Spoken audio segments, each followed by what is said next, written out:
Mesdames, Messieurs, bonjour à toutes et à tous. Merci de nous prendre en marche. Vous êtes bel et bien sur Media Fox Africa, www.mediafoxafrica.com, le site internet de la radio. This is your number one internet radio station. Les titres de ce journal. Un incendie s'est déclenché dans la forêt du Kilimanjaro. 300 personnes mobilisées pour contenir les flammes.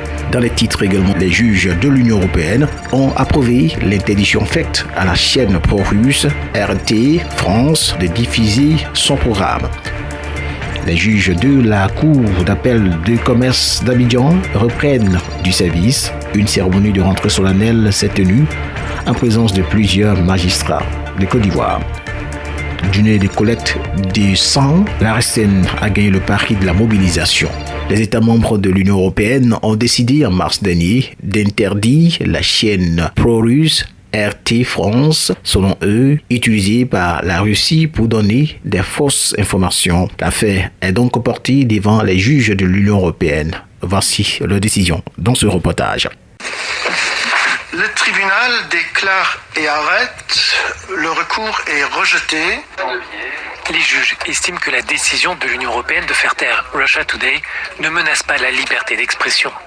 Face à l'urgence de la situation provoquée par la guerre, le tribunal européen explique que la suspension mise en œuvre rapidement n'a pas violé le droit du média russe à être entendu.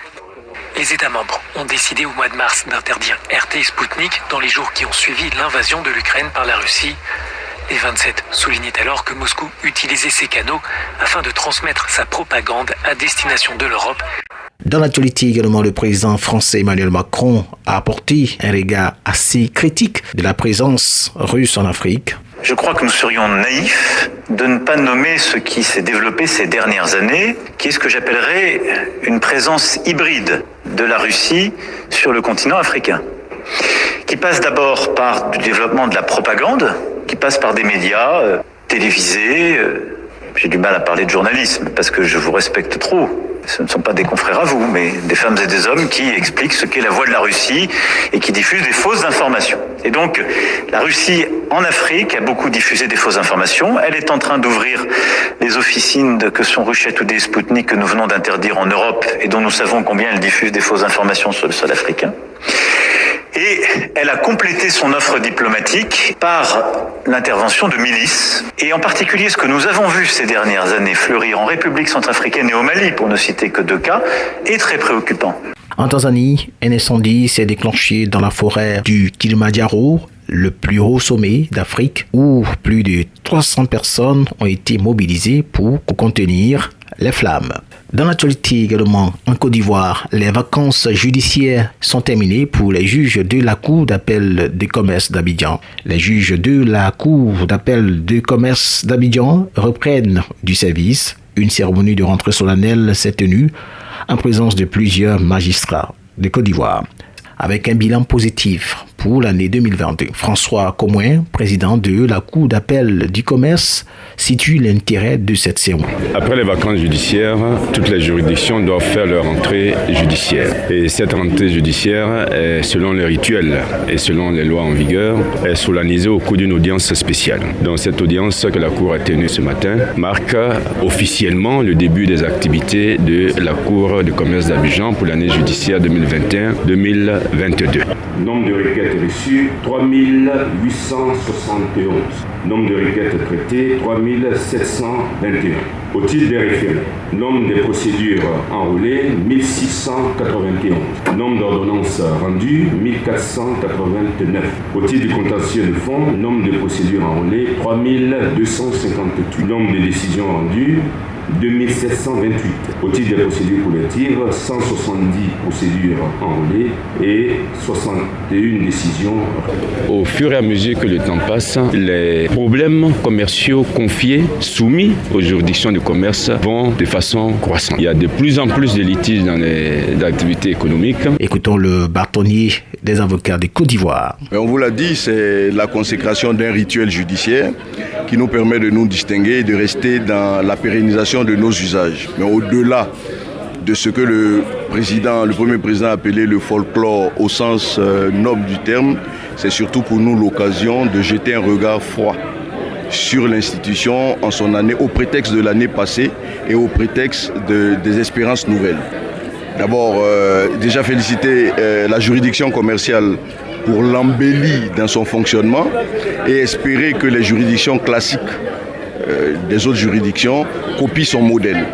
Et espérer de la juridiction commerciale qu'elle fasse toujours mieux et plus, dans le sens de l'édification de l'état de droit, dans le sens de la transparence et de l'indépendance de la justice. La population ivoirienne est confrontée sérieusement à une pénurie de sang dans les hôpitaux. Et cela est connu de tous. Alors pour répondre à ce besoin, la RSN Côte d'Ivoire a organisé à cet effet une journée de collecte des dons de sang. Le manque d'informations serait à l'origine du peu d'intérêt des donneurs. On écoute Dr Agmel. C'est Dr Agmel Aboudé, l'antenne de transfusion sanguine du CHU de Kourouzi. Il y a beaucoup de préjugés, beaucoup de manque d'informations au niveau des donneurs. Les chiffres en tant que tels, on ne peut pas avoir de façon exacte parce que ça dépend des organisations, des associations. Parce que beaucoup ne sont pas motivés pour faire le don de sang. Beaucoup ne sont pas motivés. On vient en entreprise, sur peut-être 200 personnels, on peut se retourner avec 50 poches de sang. La majorité, beaucoup ne sont pas motivés. Les antennes annexes de la RSN Côte d'Ivoire, situées à Boaki, organiseront leur journée de collecte, a souligné le directeur général de la RSN Côte d'Ivoire, Alain-Georges Monéan. La RSN a effectivement une antenne à Boaki. C'est une première opération. Les autres opérations, qui vont suivre, on va établir une périodicité avec le CNTS pour que ces opérations aient lieu. Et les autres opérations qui vont suivre vont être concomitamment à Abidjan et à Boaké et dans les autres antennes qu'on va créer. Et on profitera aussi de prendre en compte les autres personnes qui sont autour de nos antennes dans les autres régions. Nous sommes en dehors des centres de santé, des CHU, des hôpitaux. Mais quand vous vous rendez compte dans les hôpitaux qu'il y a des gens qui ont urgemment besoin des poches de sang pour vivre, vous avez besoin de faire ces opérations régulièrement. Je le rappelle essentiel les titres. Un incendie s'est déclenché dans la forêt du Kilimandjaro, 300 personnes déployées pour contenir les flammes. Les juges de l'Union européenne ont approuvé l'interdiction faite à la chaîne pro-russe RT France de diffuser son programme. Les juges de la Cour d'appel de commerce d'Abidjan reprennent du service. Une cérémonie de rentrée solennelle s'est tenue en présence de plusieurs magistrats de Côte d'Ivoire.